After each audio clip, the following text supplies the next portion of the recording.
everyone, it's Gina from orchidandopal.com, and I am back today with a finished jewelry update, something I haven't done in a little while outside of an unboxing video, so I'm glad to be able to put one of these together. As most of you know, these are a series of videos I do on a regular basis, usually monthly, to share some of the finished pieces that I've made since the last update video.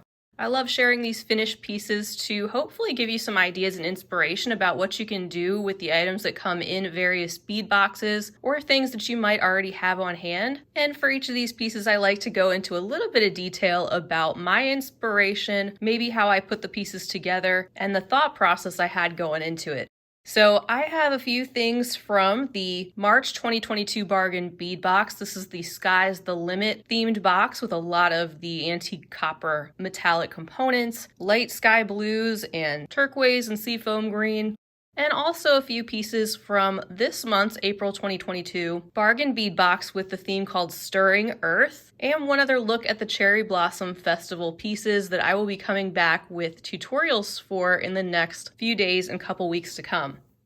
Also, I want to give a quick shout out to Robin N and Teresa A, who won the Toho Challenge mini beading kits. That giveaway had ended this past Friday, so thank you all who entered that. I wish I could send one to each and every one of you, but there will be more giveaways in the future.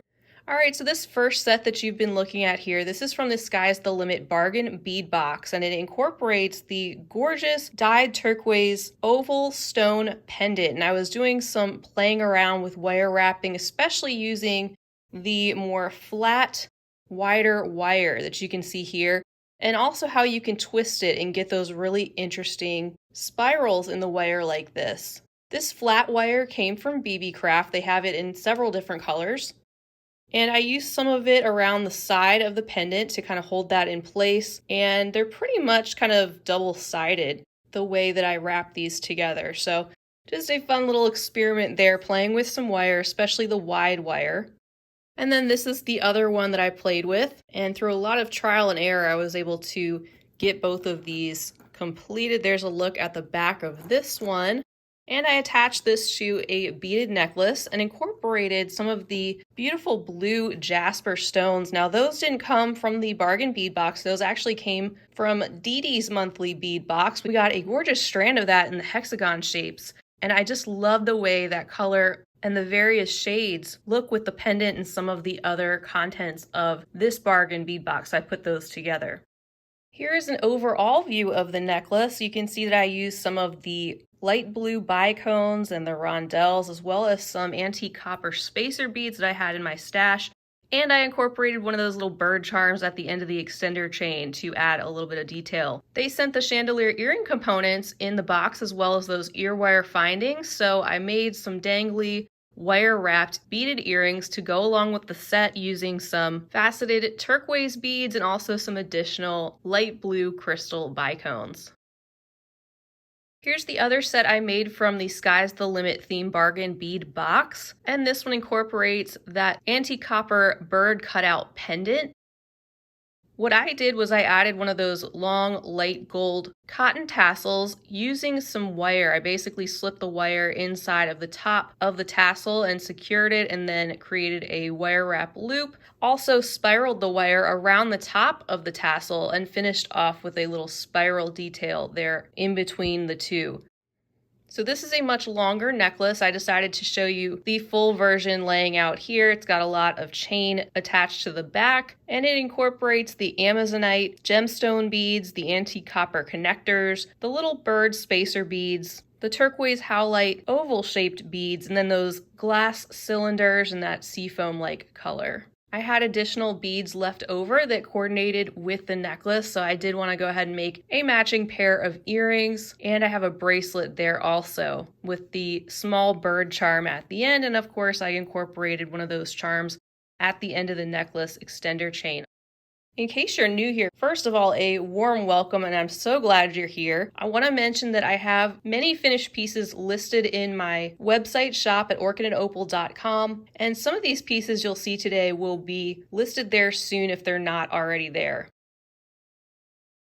Here's the next necklace set that I have. This is from this month's bargain bead box with the theme called Stirring Earth. So we have obviously a lot of earthy tones and the antique brass metallic components, and also some pops of green that came along with those in the box. For this one, I stuck to a lot of the neutrals. I wanted to show off those Z-style elongated agate focal beads, and I love the way they look with the other gemstone rounds that we received in the box this month. So I put all those together, spaced them out with some of the crystal bicones that came along in the package, and then incorporated some antique brass or bronze spacer beads from my stash. In this double strand necklace, I also have a few of those larger grayish bicones with the frosted band that goes around the middle, and I like the way they balance out the warmer neutral tone in the smaller bicones because you get a lot of those two different types of shades intermixed throughout the gemstones.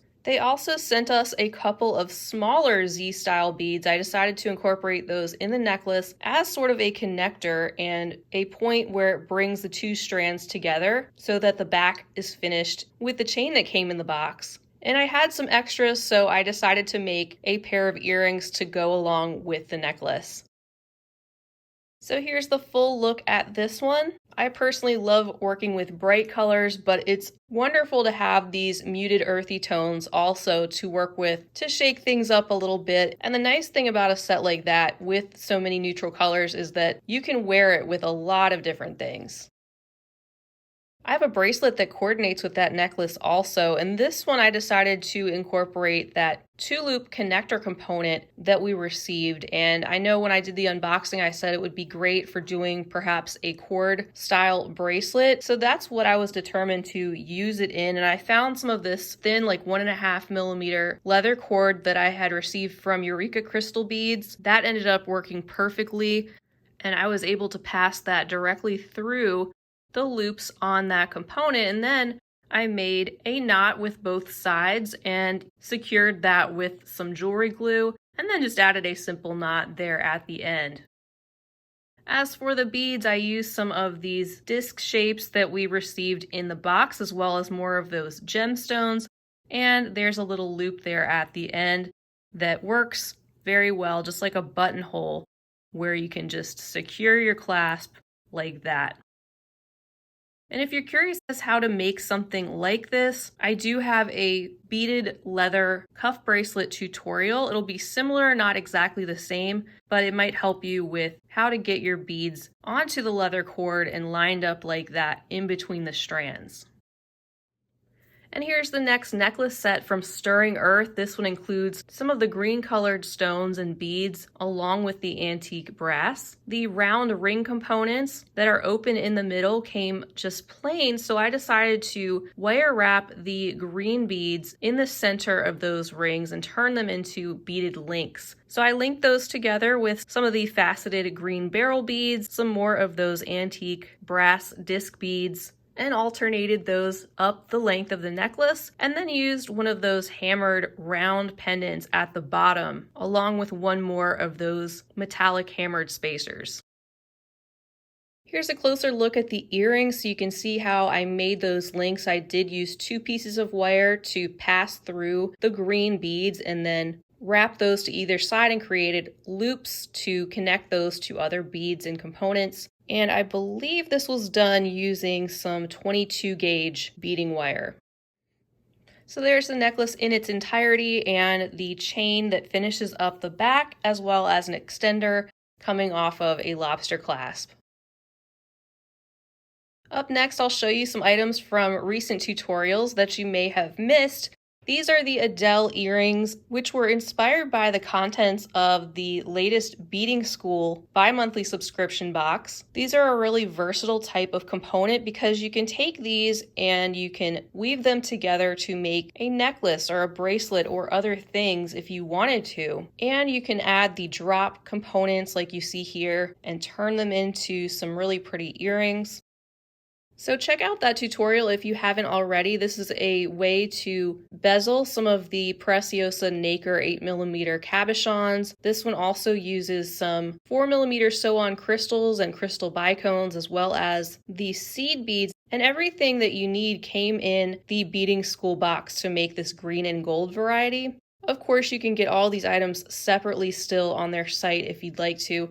And I'll try to list and link all of these tutorials that I mentioned, either up in the corner or down below the video or both, so you know where you can find them. Up next is the Tahitian pearl beaded bracelet. This is a design I came up with to help Eureka Crystal Beads celebrate the launch of their new line of Krakowski crystal pearls. You can see them in the light pink and the light blue here, as well as the smaller sizes in between. And then this one uses 8mm Druck beads, just to give you another example of how you can use any 8mm bead and incorporate it in this design. So you can check for that tutorial, which uses a lot of basic items, just various sizes of seed beads and rounds to create these really elegant bracelets. There's a little peek at the back of that. And then I also have another recent pearl project to show you.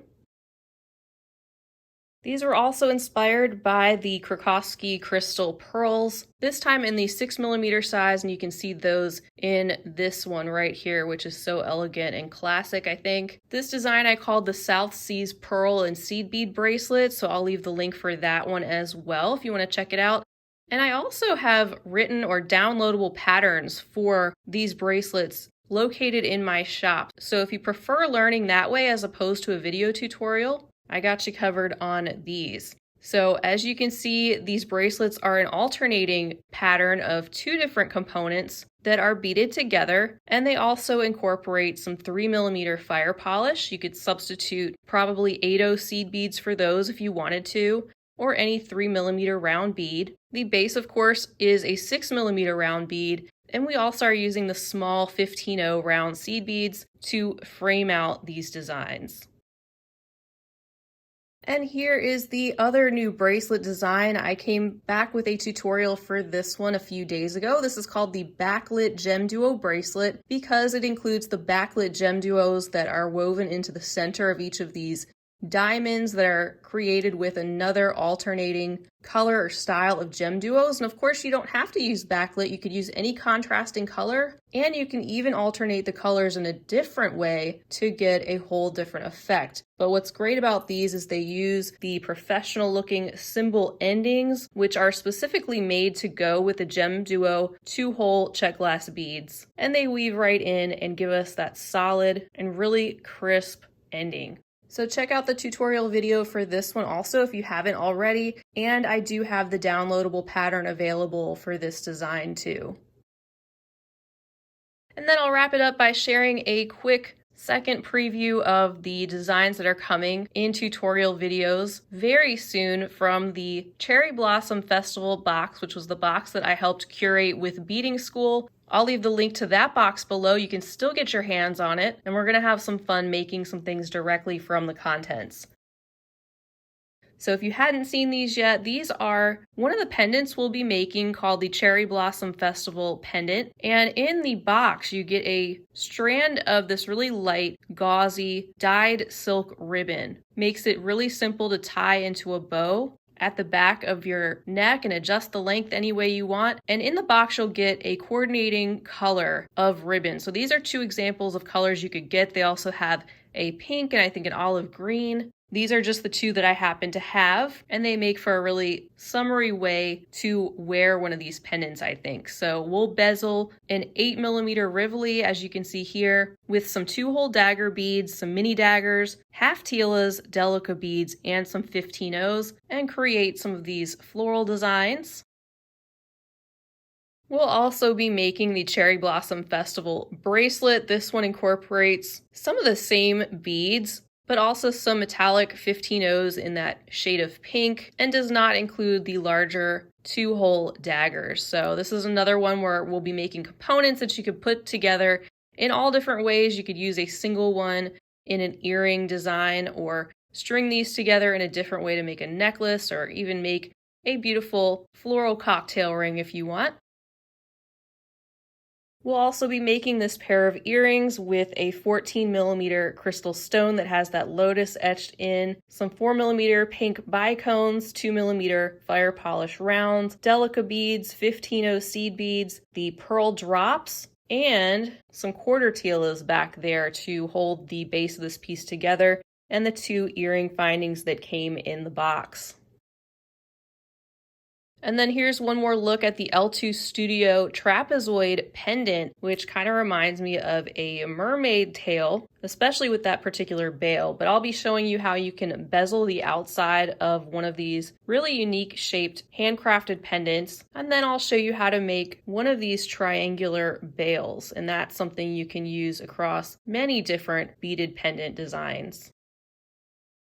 So there is a very full bead mat full of creations, and as usual, I've been very busy since the last finished jewelry update. I also have another fun surprise coming during the first week of next month that I can't really talk about yet, but there have been some more creations to go along with that. I want to thank you all for inspiring me to keep creating and coming up with these pieces. Not only is it a lot of fun, but obviously I wouldn't be making nearly the amount of things if you all weren't here watching and sharing in the fun. So I appreciate each and every one of you, and I thank you so much for being here. I hope this inspires you to get out some of those beads and start making some new projects, or maybe gave you an idea that you hadn't thought of before. So feel free to leave me a comment down below if you have a favorite item here or anything else you'd like to say. It's always wonderful to hear from you. I'd love it if you gave the video a big thumbs up if you enjoyed it. Also, don't forget to subscribe while you're here, and feel free to share this video anywhere you'd like. Of course, I'll be back soon. I have lots more to come, and I hope you'll join me. But that's all I have for now. I hope you have a fabulous rest of your day.